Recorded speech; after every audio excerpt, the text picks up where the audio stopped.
highlights of day one of the 2001 Toyota 1000 are proudly brought to you by Toyota.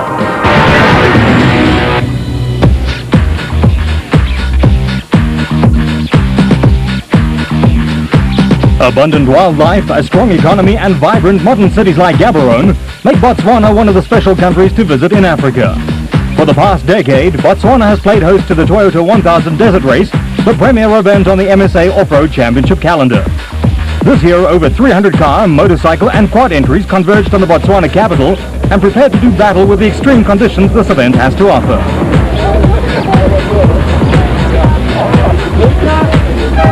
Crews went through the ritual of documentation and scrutineering before getting ready to tackle the 37-kilometer time trial that would determine the starting positions for the 500-kilometer race section the following day.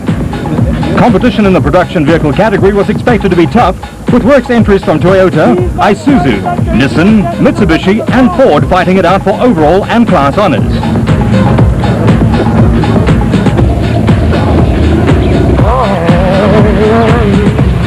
A hat-trick of wins in the special vehicle category has placed the father and son Chepe Combo in an almost unassailable lead in the 2001 MSA Off-Road Special Vehicle Championship.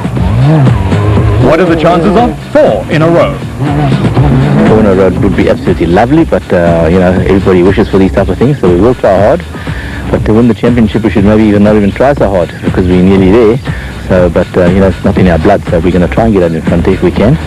But it's a long race. It's 2 full days tomorrow, 500 kilometers a day. And we're going to set our certain pace, which we're going to try and keep all the way. So if there are any flyers, they must go, and we'll stay with our pace. And hopefully we'll do well. Hopefully if we can pull it off, it would be fantastic.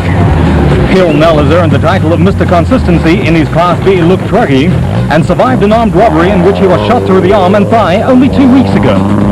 The biggest strategy is to finish the race, and this time it's even a bigger challenge after the disaster I had with the shooting incident. So I'm just going to try to go and finish out there.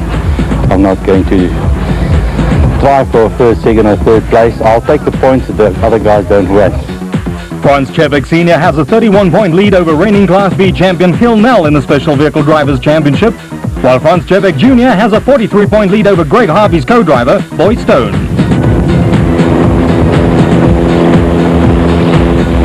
After 3 consecutive Class D wins this season in the Class D Castrol Toyota Land Cruiser, Botswana resident Shumi van Vieren leads the production vehicle category.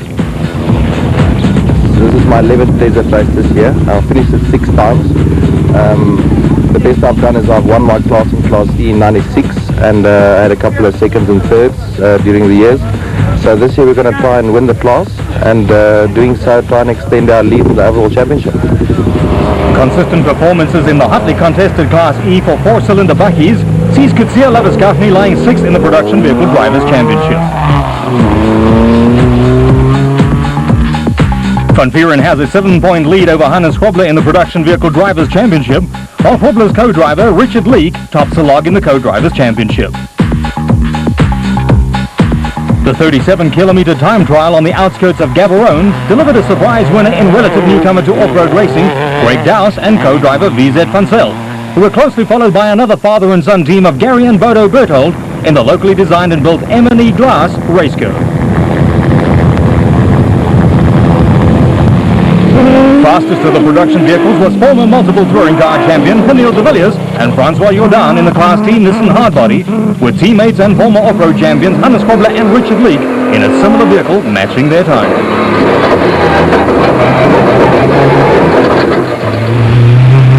In 5th place and making a welcome return to off-road racing after a layoff was former single-seater ace and winner of the 1996 Toyota 1000, Marius Borain in the Mighty Mag.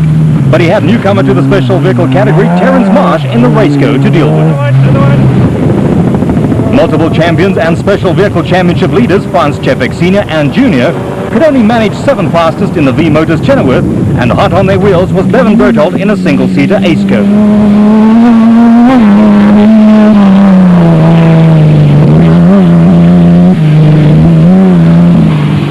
Reigning special vehicle champion Shamir Bariawa powered his V6 500-plus horsepower Scat engine Cornbake Jimco into 8th place, but had Lichtenberg 400 winner Cliff Barker and Malcolm Joubert in the Barker Performance Products Land Rover breathing down his neck.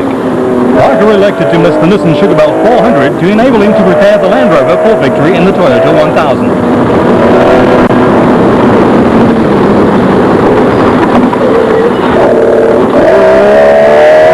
Castrol Toyota stalwarts Avi Renneker and Robin Houghton have won 5 production vehicle championships for Toyota and were pinning their hopes on the much improved Class T Land Cruiser. Botswana businessman Atang Makakaneni and former quad racer Evan Hutchinson make for a formidable combination in the Hellman Logistics Jimco and would start in 12th place. In a turn-up for the books, former special vehicle contenders Mark Corbett and Juan Moore dominated Class D in the Petronas Isuzu. Andrew and Chris Birkin held the Toyota flag up high by posting the fastest time in Class E in the Castrol Toyota Hilux, but there was drama for Harvey van Deventer from the N1 4x4 team when he rolled his Class E Toyota Hilux. Mark Ferguson tried to lend a hand, but in the end it was manpower that came to the rescue, and the luckless van Deventer was on his way again.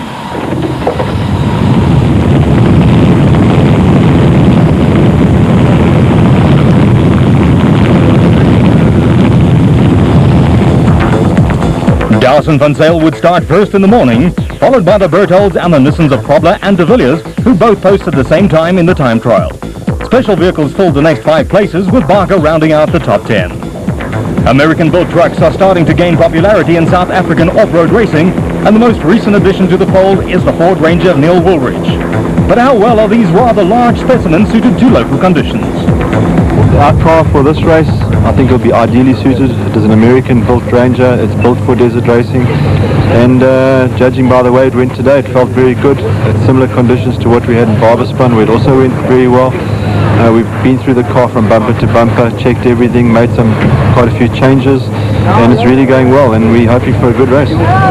The Vacation Vans Jeep has had a checkered history in local off-road racing, but the season has seen consistent finishes and even a race lead in the Sugar Belt 400. Oh, it's good to be back. She's not a little girl anymore. She's a big lady now. She's one mean truck to drive. I'm looking forward to really getting into terms with her. 1,000 kilometers. I think it's going to be very good. I think the truck's very competitive now, and I think we can give the boys a run for their money. The Walker Evans-built Jojo Tank Chevrolet of Kurt Mulder has the potential to finish high up in the placings.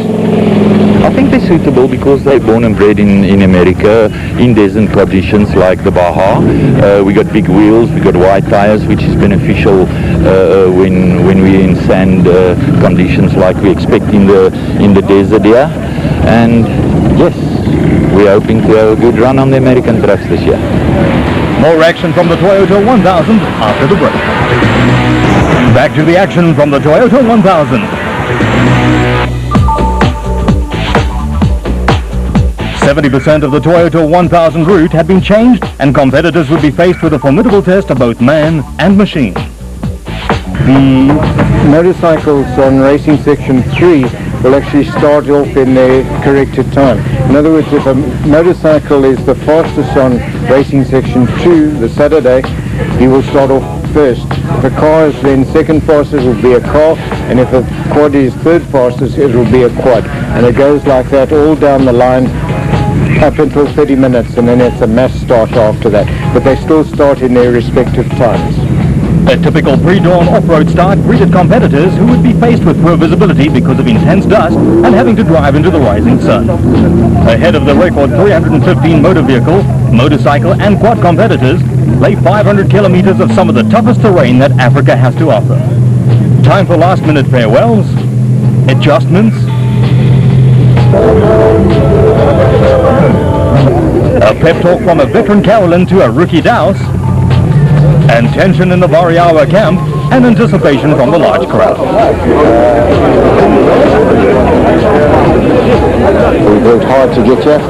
We stopped working on the car at 1 o'clock on Thursday night, so we're relieved to be here and we're happy to be up front. There's a lot of competition behind us, a lot of fast cars, and hopefully we just run the race as we want. It's a long day, it's a long weekend, it's 1,000 kilometers, and hopefully we're at the finish. That's what we want. On the way here we had a slight accident.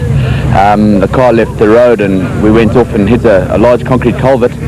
but fortunately we were all okay, and we broke the trailer, so we managed to organise a trailer from Joburg. One of our friends brought it down. We reloaded the car and got here just in time to make the time trial, so we seem to have a good one, starting off second this morning. After all that debacle, I think it wasn't bad going. I think we should be up there. We'll have to try and get past the two buggies, but it's not going to be an easy task because of the dust. But we'll play it off the cuff and see how it goes, and I hope we can get past them in the first 100 kilos, and I think then we'll go and we'll see how it goes with the guys behind us. The strategy is to kind of take it easy for the first 100 kilometers, let all the dust settle, and from then on go and find out where we are with Schumi. The idea is to build quite a significant lead in the first day. It is a bit of a delay to start here at 11th, because I would say in the first 100 k's you will lose about 15 minutes to the first car, and then you have to battle to catch it up in the next 900 kilometers.